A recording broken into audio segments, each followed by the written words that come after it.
I watched a guy drive a brand new Camry off the lot last year, proud as anything. Smart, safe, reliable. He has no idea he just lost $8,000 in the time it took to reach the highway. There was no repair bill, no invoice, nothing he could see. That's the trap. I spent years inside the car business, and here's what nobody tells you at the dealership. The Camry is the cheapest car in America to fix, about $388 a year. That part's real, but repairs are a rounding error. The real bill is depreciation, and a new Camry bleeds 34% of its value in 5 years. $2,500 a year, gone, while it just sits in your driveway. The most expensive thing about that car is the part you never get an invoice for. Now here's the loophole. A used luxury SUV already took that hit a decade ago. Somebody else ate the depreciation. So what it actually costs you per year to own, depreciation plus repairs, the whole bill, comes out less than that brand new Camry. 3 of them. Body on frame, V8, built to outlive everything on the road.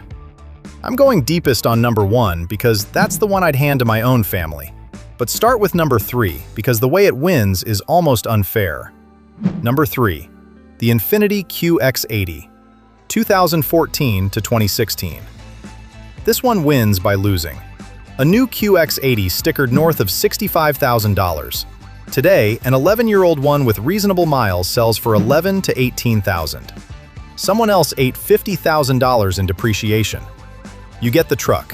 Nissan Patrol underneath, a 5.6-liter V8, no turbo, no CVT, a real transmission.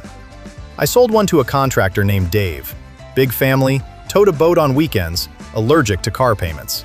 He paid $13,000 for a 2014 with 90,000 miles.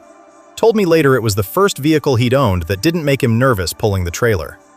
$13,000 to $18,000 depending on miles. One inspection point, and it's a real one. Some of these came with a hydraulic suspension system. When it fails, it's a 4-figure repair. So you check it on the test drive. The ride should be quiet and level. No clunks, no sag in one corner.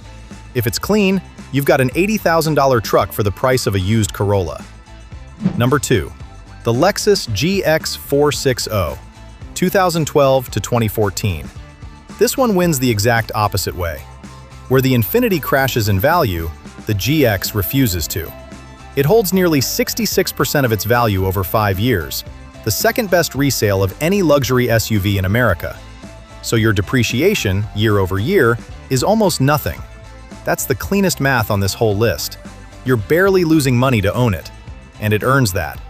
Underneath the Lexus badge, it's a Land Cruiser Prado, a 1UR 4.6-liter V8 that Toyota built to run in parts of the world where the nearest mechanic is 100 miles away.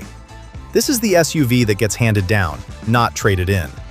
A retired couple bought one from me for road trips.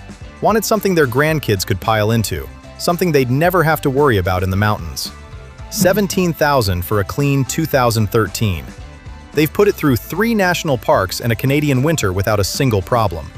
$14,000 to $19,000. One thing to know, the earliest 2010 builds had a stability control recall years ago, long since fixed, but pull the records and confirm it was handled. On the 2012 and up trucks I'm pointing you at, it's a non-issue. Past that, this is as bulletproof as a luxury SUV gets. Which brings me to number 1, the one I'd put my own family in. The Lexus LX 570, 2010 to 2014. This is the forever truck. Underneath it is a Land Cruiser 200, the most overbuilt SUV Toyota has ever made.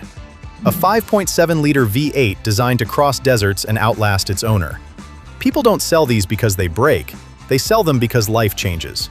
The truck's still got 200,000 miles left in it, and here's why it tops a list about cost. On a 12-year-old LX, the depreciation is basically finished. The steep part of the curve happened a decade ago, so every year you keep it, the cost of owning it spreads thinner and thinner.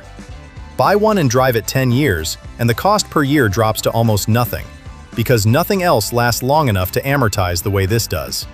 I sold one to a guy named Frank who'd buried 2 German SUVs in repair bills and was done gambling. $24,000 for a 2012. He told me he's never buying another vehicle again. He means it. This is the last truck he'll need, $20,000 to $30,000 depending on year and miles, and they hold strong at the top of that range. The people buying these aren't shopping on price. One inspection point. These are heavy, and they go through tires and brakes faster than a smaller SUV.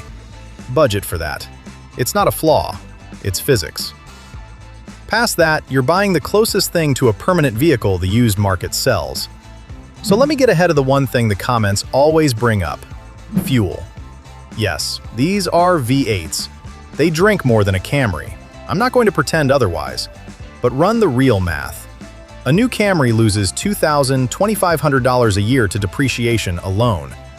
You lose more money driving that Camry off the lot than you'll spend on a year of gas in the Lexus. Depreciation is the silent killer. Fuel is the bill you can see. The vehicle that quietly costs you the most is almost never the one at the pump. So there it is. 3 used luxury SUVs that cost less per year to own than a brand new Camry. Not because they're cheap to fix, because someone else already paid the biggest bill for you. Buying the right one is half the battle. Keeping it alive is the other half. I put together a free guide for that.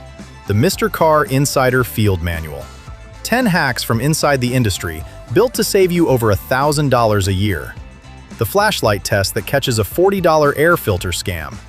The brake fluid glance that stops a $300 caliper repair before it starts.